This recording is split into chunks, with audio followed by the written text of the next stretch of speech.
All right, Mark here. How's everyone doing? Welcome to another Greenbridge Investing Market Analysis. Today is Wednesday.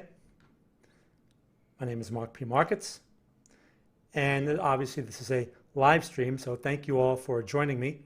If you're new to Greenbridge, we do have a website. You can go check out greenbridgeinvesting.com, and you can see what we have to offer there in terms of signals, portfolio ideas, and analysis. So in this session, I'm going to be going over Bitcoin, the major markets, and stocks that you all want to see. Hopefully you have some for me. Otherwise, I do have my own. So we'll be checking those out, especially after the FOMC. And I have some interesting points to make about that now that we have some sort of outcome here and the charts are giving us information. Okay, so with that being said, let's get started. This is for educational purposes only.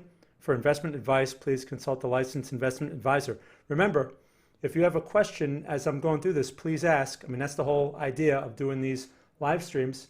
I'm here to answer, and and I'm going to try to get through these as quickly as I can. Now, I'm starting out with basically the major markets, Bitcoin and the major markets, and then the stock part, I really want to open up to you, and you can basically give me symbols that you'd like to see.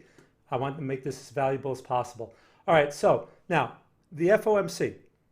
Here's the first thing I want to say about it. I have no idea what the outcome was. I don't watch TV. I don't pay any attention to all that drama and all that, hype that surrounds it. Okay, all I do is look at the price. I saw how the NASDAQ was behaving after the announcement. I saw gold, I saw a bunch of currencies, and clearly it's a dollar a week outcome. Okay, that's all I need to know. If it was dollar bullish, things would have reversed really fast. All right, now Bitcoin is benefiting from this as well. Now, Bitcoin is not exactly the most, it's not a traditional economic instrument like gold is, for example, when you want to hedge against inflation, although it could be the alternative in the future. I mean, that's the whole idea. Anyway, Bitcoin is popping as I speak. I mean, look, what are we at? We just touched 10,000 just now. So again, with a dollar weak environment, I mean, in theory, Bitcoin has no choice but to benefit from that because it's an inflation hedge, right? Just with those ideas alone, being bearish on Bitcoin is just a bad idea because you're going against the general, the general consensus on this thing, first of all. But now, we don't really deal with fundamentals a lot. I'm more interested in the price action. And what did I put in the chat room earlier today? I said that weak markets don't linger at resistance levels. And that's really what's most important to me. I don't get mixed up in all these opinions. I don't care what the opinions are. Everyone has one, but I don't have one. The market gives me my opinion. So 95.64 to 10.168, that's a tough resistance zone. And this thing is lingering in there. This thing is probably going to break higher. If we touch that 10.400, you're going to see a squeeze because too many people get short or they pay attention to all those analysts that are watching their 30-minute charts saying Bitcoin is a short, and it's not a short. We have higher lows all over the place. So for our recent swing trade, that aggressive swing trade that Andrew called at like 96.50 or 10 or whatever that was way back here, people that took that trade should be in good shape, okay? Most of the time, it's best to do nothing, okay? And let the market determine the outcome of your trade. So that's Bitcoin. There's nothing to do there, but let it run, all right? So let's see, I have any questions. Can I ask you about one stock review? Sure, Ankit. Just put the symbol in there and I'll see if I can look it up when I get to the stock portion. So that's Bitcoin. Now let's move on here because, I tend to talk a lot and I don't want to talk a lot today. So let's go to the NASDAQ next. Look at this. Look at this. So today's high is 10.148. Okay, and we're fooling around there. We're at 10.123 right now. So this thing is nothing but strong. And, again, this is where people get in trouble with something like this are people that have opinions. And I keep bringing that up, opinions. What's an opinion? The NASDAQ's too high. with all this negative stuff going on, blah, blah, blah, the NASDAQ will be pulling back, blah, blah, blah. Markets, have to pull back. Sure, they do have to pull back. But until it gives us a sign of pulling back, we've been nothing but generally bullish. We haven't gotten short. I know Andrew had like an IWM short not too long ago, but I know he's out of that. But he was doing it with options, which is a little bit different. But the point is, there's no reason to short this. Even in the face of this vertical candle, I wouldn't be going crazy buying. We have to remain cautious because, yeah, sure, at some point it has to pull back. But right now, don't get in this thing's way. Earlier today, I noticed the other markets were negative, or like the S&P was like break even, and the NASDAQ was ahead. So obviously, a lot of the FANG stocks are driving this thing, which is a minority of stocks relative to all the stocks that are out there. But we can't ignore the higher high. All right, this market is strong until we start taking out supports. I mean, the first significant higher low, this one over here, 95.75. Okay, that's somewhat, but really more relevant would be something like this 91.78, or basically 9200 area. We need to start clearing that to really start to see a pullback. Now, obviously, I have to adjust this 8500 support here. This key support is going to be higher now, so I have to adjust that. But the point is, this thing is strong. When we get a pullback, we'll be looking for buying opportunities, and we're just going to continue to do what we're doing: buy stocks on setups, take small bites, rotate out, move them into other stocks, right? And that's it. So okay, so let's move on here. You have no questions about the NASDAQ. Let's move on. I usually do the DAX next. If anyone would like to see the DAX, please let me know. Otherwise, I'm going to skip it because, you pretty much know the story in that. Now, let's go take a look at gold, okay? I've been talking about gold a lot. I sent out an article for another website on gold because gold has been, we had that recent swing trade that we sent out, what was it, Monday evening after the podcast? Good question, Nicholas. I'll answer that once I get through the charts. So we had this buy signal right here on gold, right? Basically, it was 1703 was where, I managed to send it out because it was going higher as I was trying to get that order out.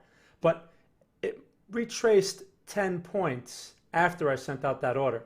So this order was very easy, very, very realistic or very reasonable to get into because you had it 10 points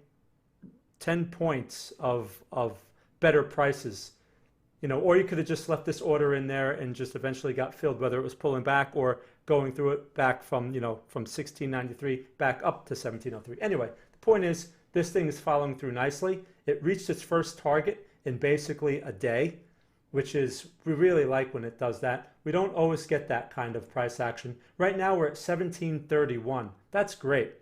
If this thing breaks out, if this thing breaks 1750, 1760, we can see 1800, or our third target within, the next few days, maybe early next week, if this momentum can maintain itself.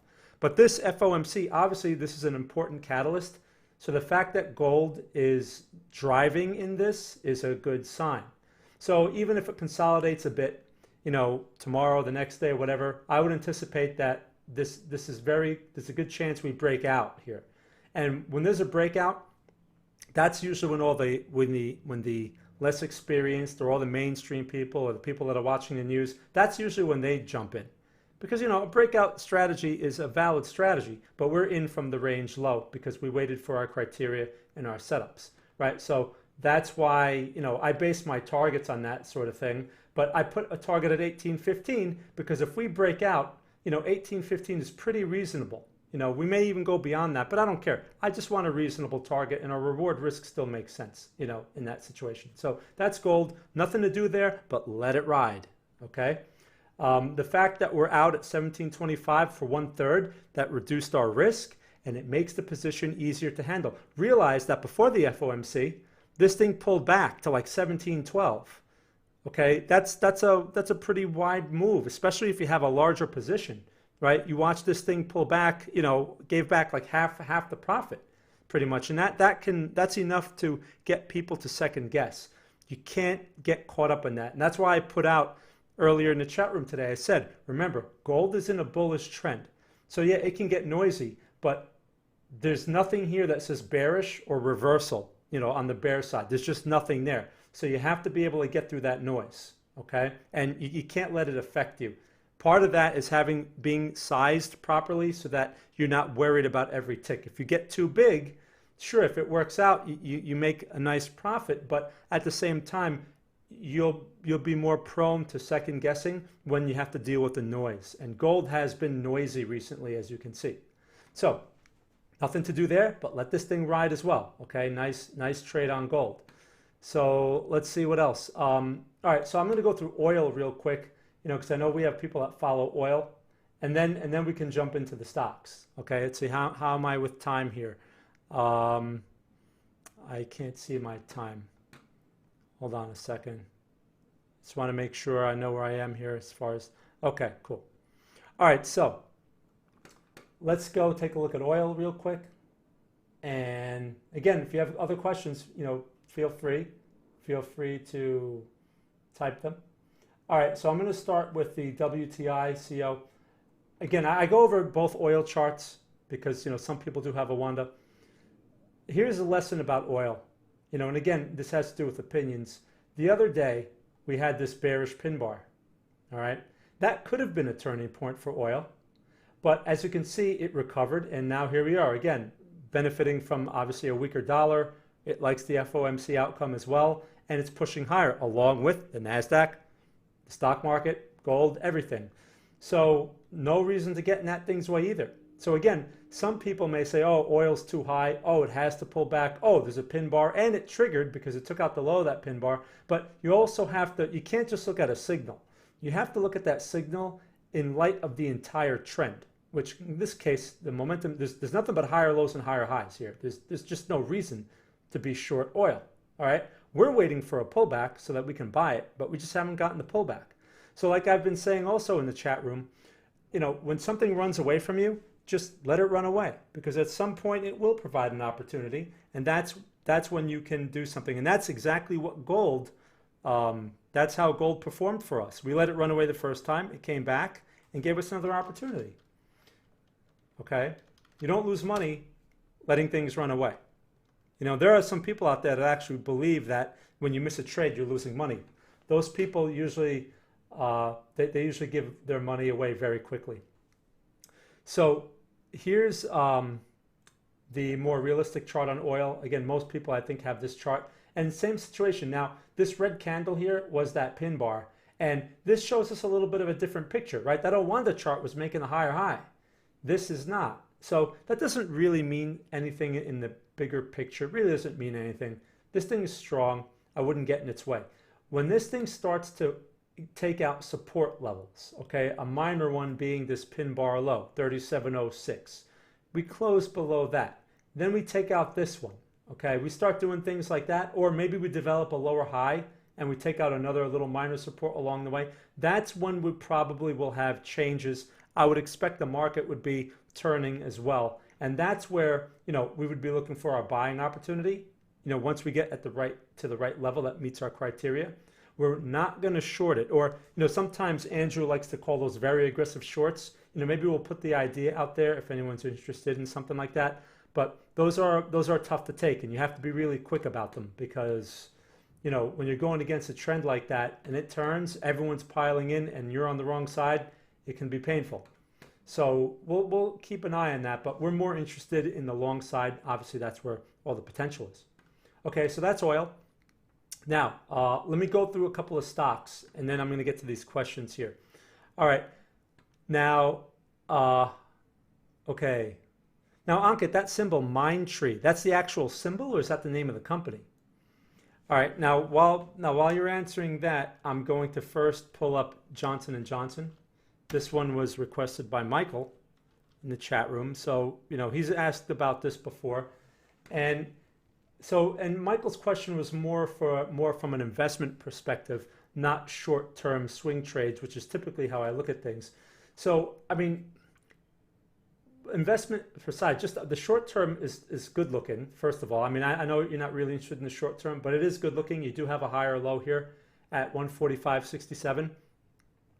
and you're breaking out. Now, JNJ is typically going to follow the market overall, right? I know it has its own things going on, but you know, the Dow and the S&P, if they're pushing, this is probably going to push. So from an investment perspective, you know, I don't follow this one fundamentally. I know Andrew is more involved in this one, but you have this consolidation here and it's breaking out. I would look at it this way for the long term. If this thing stays above this level right here, which is 143, if it stays above that level and you have the Dow and the NASDAQ, basically, you know, at some point they'll pull back. But if they're pulling back and this thing is still maintaining this level, this thing is a hold. I mean, you want to hold on to it. Obviously, they pay a dividend. You know, this thing's clearing this consolidation here, which is a great sign. You know, like I'm going to draw a box on that consolidation. And when you break out of these things, these consolidation breakouts, there's just a trend continuation pattern. So I would expect this thing, you know, should have no problem pushing higher and taking out this resistance here, which is what, 157, as long as you have a market that cooperates, especially if they, you know, if they get their act together, they get their earnings together. I know, again, like I don't follow the fundamentals very closely on this, but the good thing about the long term is you're collecting dividends, even if it takes some pain. So the key level, even for the long term right now, is 143. I would watch that level. As long as you're above that, you're okay. If it pulls back further, then obviously that would be a buying opportunity because this is a good stock. But buying something like that, like further, would be, you know, this area right here, you know, based on these old highs back here, 135-ish. Around there, but you have to wait for a setup. You have to wait for some sort of confirmation. You can't just step in front of it. Okay, for those that don't know our strategy or our philosophy, we don't just step in front of these things at random prices for just because we think it's low. We have to wait for some sort of confirmation, even whether it's an investment. You know, another thing you can do though is if you want to buy it as it's pulling back, if it does something like that, and you don't really want to sit there and wait for the setup, the key is taking small bites. Okay, and at some point it'll turn and you can add again. But at this point, it's strong. And there's no reason to worry about this thing pulling back until the whole market pulls back. That's what I have to say about JNJ. And again, when you're investing, and I know Andrew talks about this a lot, you really should invest in a stock that pays dividends, because when it pulls back, at least you're getting paid for taking that pain. All right, so that's that one. Mindtree. All right, so I'm going to try taking a look at that, Ankit. Let's see if I can pull that up here. Mindtree. Not familiar with it. It's not. Let's see. Is it giving it to me here? No, it's not even. It won't even let me type that full word in. Oh wait, maybe I can. Hold on. Oh, there we go. All right. I think that's it. So Mindtree. Oh, NSE, I see. Okay, so yeah, this is an Indian exchange. So Mindtree, let's take a look at this here. I'm not familiar with it, so it's the first time I'm looking at it. Now, so as you can see, I want to see the bigger picture a little bit, right? I want to zoom out, see where this thing's been, what this thing's doing. And right off the bat, what I see going back a couple of years is this thing's range bound. That's pretty clear to see. And you're fooling around nearer the higher part of the range, okay? So the range, I mean, you know, the range is pretty well defined. You know, I can see you have the range low, which is the extreme part, is about here, okay? And the range high is obviously going to be around here somewhere. It's never the exact top. So, you know, you kind of want to take like an average, right? So that's going to be like around here. Now, you know, so where are you on that roadmap? Well, you're kind of in the middle. What do we say about the middle? The middle is usually the worst place to take trades, right? So, because anything can happen in the middle. Everything is like 50-50. So if you're interested in a stock like this, you're probably better off waiting to some sort of test of the range low, which, you know, it can happen. It may take a few weeks or longer, but obviously it's tested that area back in August, you know, back even in December, and, you know, going into January there, it was fooling around those range lows. And even again, back here in April, it tested those range lows. So this is a situation where, at least if you're going to be buying into this thing, at least wait for somewhere near the range low and wait for some support, wait for some confirmation there. The middle is a tough spot. Now, again, one thing you can do, if you're more long-term oriented and you're interested in this thing as an investment, I don't know if they pay a dividend. I'm not familiar with Indian stocks, but small bites would be your key. So for example, if 100 shares is your normal position size, you start with like 15 shares, because in the middle, anything can happen, right? And if it pulls back, now you can put on some more shares. But if it doesn't pull back and you go back to the higher part of the range, at least you have something. And then you could, maybe take a little profit on that or something. Like, at least you're not, you're making something on it rather than watching it and have nothing. Okay, so that's the best way to do it. You control your risk with your size. But thanks for bringing it up. I hope that gives you some perspective on that. Again, I'm not familiar with the company at all, but that's, in those range bound situations, look for the range lows. Okay, so Nicholas, I still got you here on my radar. I'm just let me just get through the stocks and I'll answer that question, because that's a good question. So gold, sure, Ricky. Let's take a look at gold, Barrick Gold. So we've obviously been very into the gold stuff that's been going on recently, and that's the CFD. Hold on, let me pull up the stock here. So that would be, hold on. Does that give? Let me see here. Where is Barrick? Here it is. Okay, so that's giving me the CFD still. Hold on a second, I'll get it. Sometimes these, maybe because I have it on here. Let me switch that to stock, and let me just type in gold. Okay, so this is Barrick Gold. All right, so let's see what's the deal with this one. Now, keep in mind, we talked about some gold alternatives. In fact, I'm trying to, someone suggested, I think it was Bella or Michael, one of them suggested we do a whole webinar on gold trading and investing, physical and paper. And, I'm trying to set that up with Andrew, because obviously he's the real expert on that, especially on the physical side. So, we're going to set up a webinar where we talk about that in a lot of detail for people that are interested. But for Barrick Gold, keep in mind, this is going to be affected by the price of gold. Now, we had this failed low situation back here. And again, something like this, people get caught up, maybe they get caught chasing it, and then they get caught in this noise. And this can be tricky, because it can get you to second guess and bang it out at a bad price, or get stopped out unnecessarily. Now, all you have to do in these situations is wait for some sort of reversal pattern. And that's what you have here. Okay, this low is 23.08. This low here is 22.92. That's really not much of a difference. Okay, that's a failed low. And then you just wait for some sort of bullish break here, and that's what you got. So in this situation, Barrick Gold is in good shape, okay, because you're coming from a failed low. Not only is that a failed low, but relative to this broader move, it's a higher low. So in theory, especially if gold pushes to 1800 or higher, this thing has plenty of room here to run. 28.35 is the high. So even like the low 28s, okay, or even a break to like 30-ish is within reason over the next few weeks. Again, this is going to be dependent on gold. All right. So as long, and gold today had great performance in the face of that FOMC. It's a good sign for this stock. So as you can see, look, see how this thing turned? It was red at one point today, and it's still red, but look at the outside bar. Look at this. So, it engulfed the previous candle, probably shook some people out, and now it's turned. And now you're getting a pin bar. So tomorrow, if you take out this high, 24.81, you take that out, that would be a great sign. But I would also expect gold to be pushing as well. I'd expect gold to be pushing highs. Okay? So if gold turns, this thing will give you a hard time. Other than that, you should be in good shape if you have it. But now the other thing is, some people may ask, is this the time to buy it now? Well, yes, but now you're facing more risk. Okay, just like with 1703 on gold, people ask me, should we buy it now at 1715 or 1720? No. Now you're taking a lot of risk. So you let it run. Why is it a lot of risk? Well, our stop is at 1673.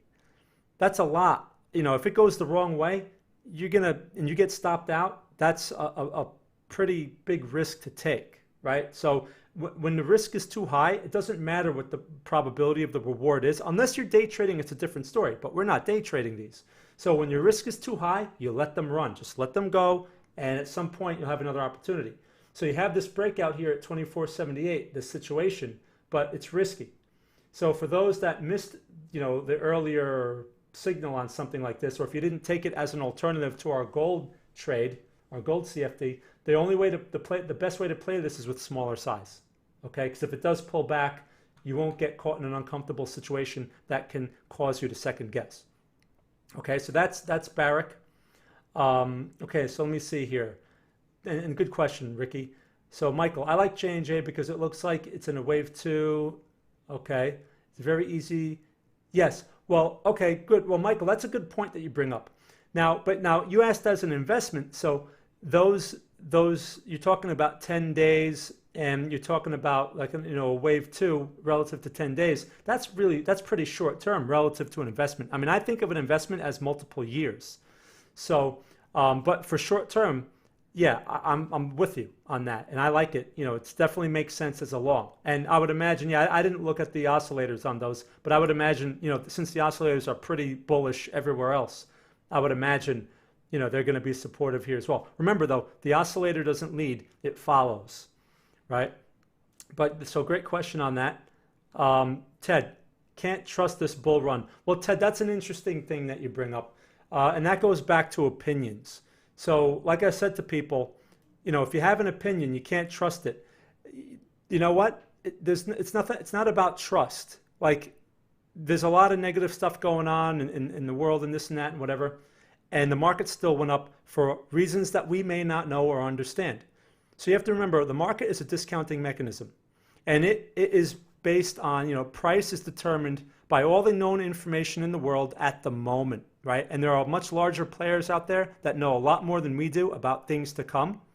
So they're going to act with their money, and they're going to be able to move markets, right? And those are the clues we're looking for. Then you have the herd, which react to everything. And they're the ones that are taking the other side of the smart money's trades. That's typically how it works, right? Without the herd, no one would make money. So when you say you can't trust this bull run, really is irrelevant. Like, we don't trust it either, but we're still buying, we're still locking in profits, and we're still rotating until the market gives us evidence that it's going to turn. And that's the key. That's what we're waiting for, evidence. And the market hasn't given that to us yet. So my point is, we don't have an opinion, we let the market give us the opinion. What the market wants to do, it'll give us clues, and then we can adjust. Okay, so, but thanks for chiming in there. So Nicholas, why is it a failed low? How can I identify them as there was a sign? All right, so, well, while I'm on this chart, Nicholas, it's a failed low because it's not lower. You have to look at the highs and lows, the swing highs and swing lows on a chart. And when there's a low in place established like this one, and then there's a new low in place, a lower low, you have to ask, well, how much lower is it than the previous low? And what kind of candle are you getting there? Is this a bearish candle? No, that's a bullish candle. So obviously it reversed quickly off this price, which is 22.13. But if you look at the previous swing low, this little candle doesn't count here. It's this one, because that's what the market pulled in first until it had some sort of significant movement higher relative to this structure on the chart. Right? This low is 23.08. So 22.13, it's less than, it's about what, $1, a little less than $1 lower. In relative to the bigger picture, that's not much. Okay?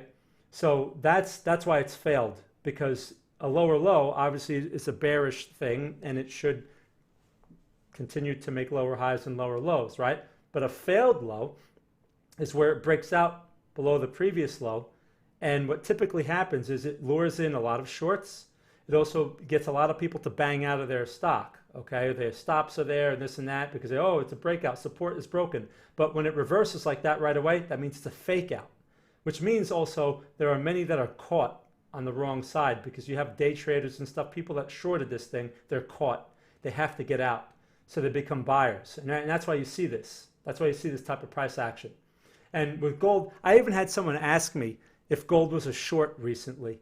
And I mean, there's just no reason for gold, even though gold pulled back from 1750 to basically 1670, we would not even think about shorting that, because gold, there's just too many reasons for gold to be going higher. We just wait for the setups. Okay. All right, cool. So now let me see what else I have here. All right, so Michael, LMT made a higher high, turned around, and is now testing support. All right, let's take a look. LMT, and then we're going to get to Nicholas's technical question there. I'm saving that technical question, Nicholas, because I want to get to it once I have all the stocks out of the way. I know because people came here for their stocks. So LMT. Oh, okay, sure. Now LMT, we made that higher high. Now this is not a dramatic higher high, but it is a higher high. I mean, the first thing that sticks out is this high right here, 402. Okay, which sort of was like a double top over here, but then it took it out. Okay, fine, no problem. Now you see this little retrace. Okay, fine, no problem. I mean, the stock is definitely strong. This one is also going to have a tendency to follow the market, you know, the industrials or whatever. So I wouldn't go crazy with getting too technical with something like this. I mean, it's strong, and as long as the market is strong, this should probably stay strong. But as far as pulling back, yeah, you know, you want to see at least a reversal candle or something. Is this an area that it can retrace, you know, turn around from? Well, yeah, old resistances typically become new supports. So this may give you like a minor support area here, and it may turn.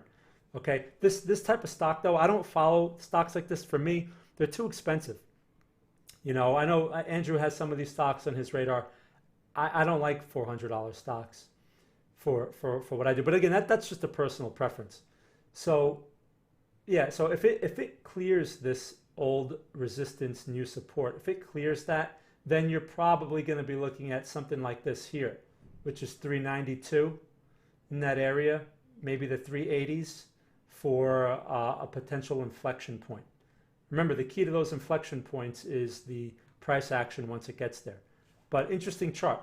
As far as potential, if this thing reverses higher, I mean, you're looking at this resistance up here, which is, you know, dates back to the peak there in March, which is what, 442, around there. So that you have some potential, definitely some potential in this stock, since you're fooling around, you know, 440 points. So even if you take out half of that, you know, 20, 15, 20 points, whatever, there's some potential there. All right, so that's knowing that kind of information, because some people may project and say, oh, this thing's going to go to 650, but you have to start with structure before you can make those type of projections, and you have to go by reasonable structure, and that's where the reward risk comes from. All right, that's what we're very into. That we don't come up with these ridiculous, you know, some of these targets that people put on things. I think they mostly do it for attention. Okay, so anyway, thanks for bringing that up. Silver, inside bar breakout. Okay, well, silver, that's a good question, pal. Silver obviously is going to follow gold.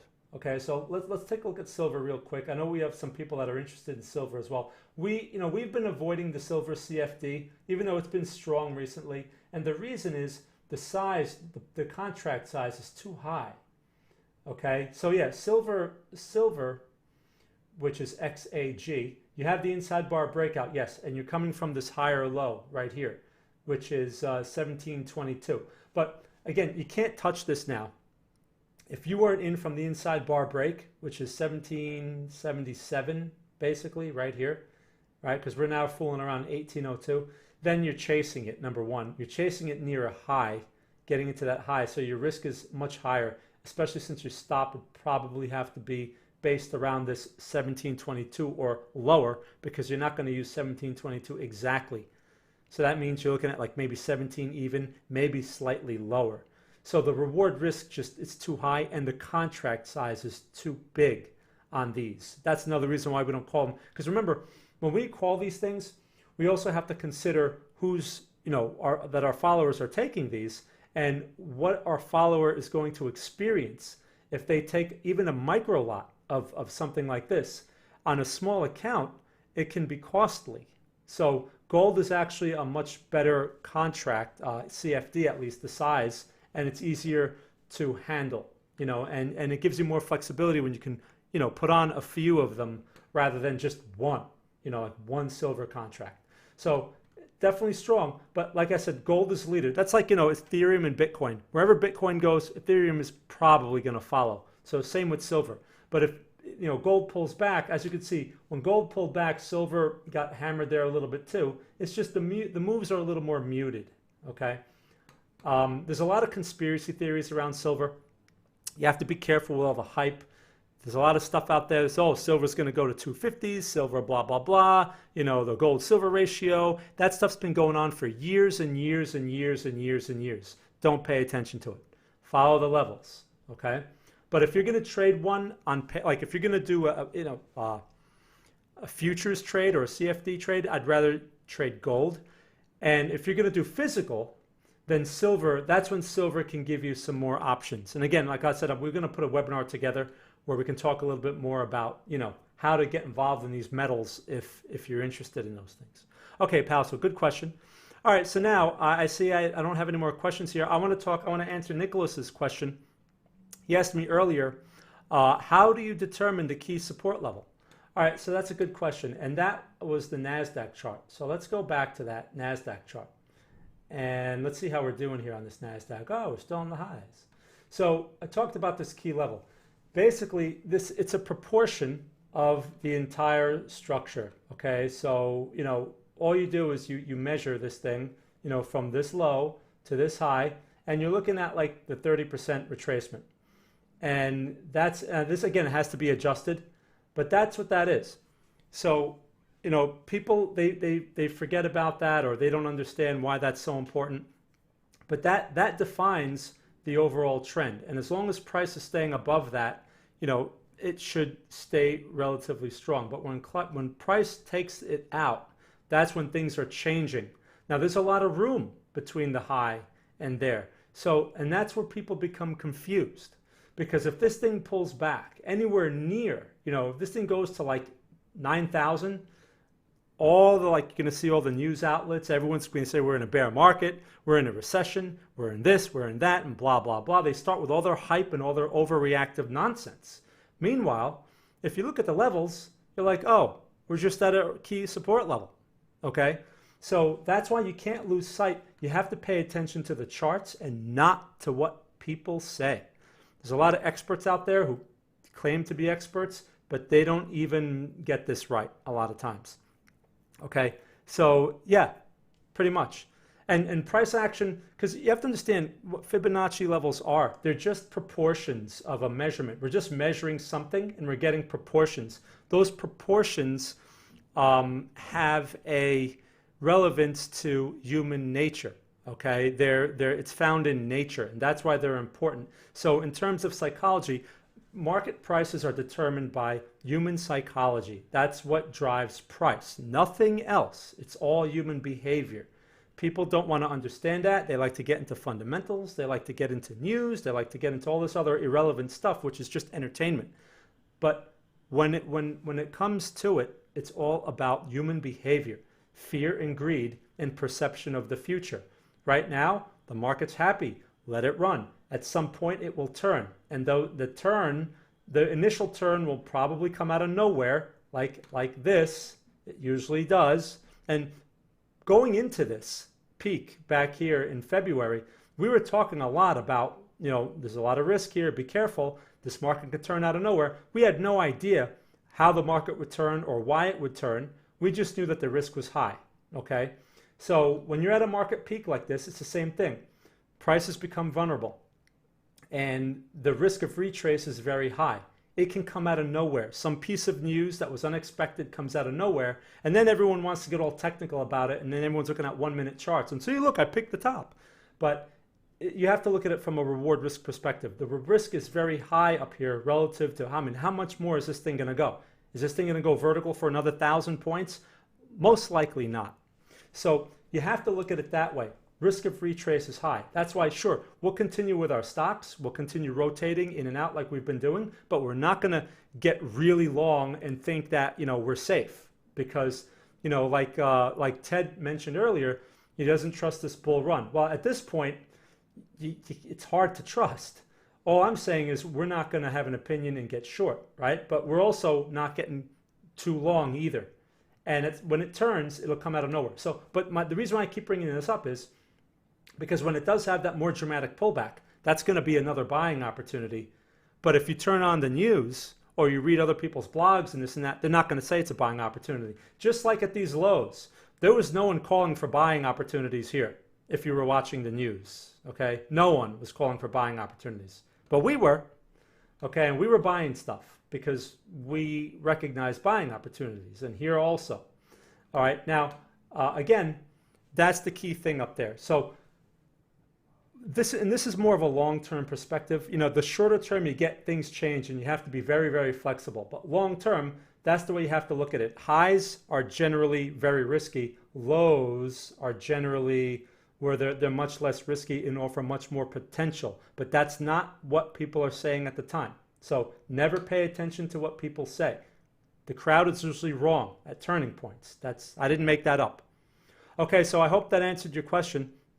Great, Nicholas. I mean, that's the whole idea. I mean, we're here to help people. My goal is to provide perspective so that you'll have the confidence to make these decisions on your own. You know, a lot of times there are situations where I tell our members, you know, you have to use your discretion at certain points because we can't hold your hand every moment. You know, we sometimes we're not watching this stuff at like midnight or whatever, and the people in the Eurozone, it's 8 a.m. for them or 6 a.m. and sometimes they have to be prepared to make decisions on their own, and that's really what we want to cultivate. And that's, you know, we work hard to do that besides the trade signals and all that stuff. And at some point, you know, we'll get more into education and developing education. I've had people, you know, you were one of them, but I've had other people ask me too, you know, about more educational aspects, and we'll get there. We just have to, you know, have the resources to do it. Okay. Anyway, so great questions, everyone.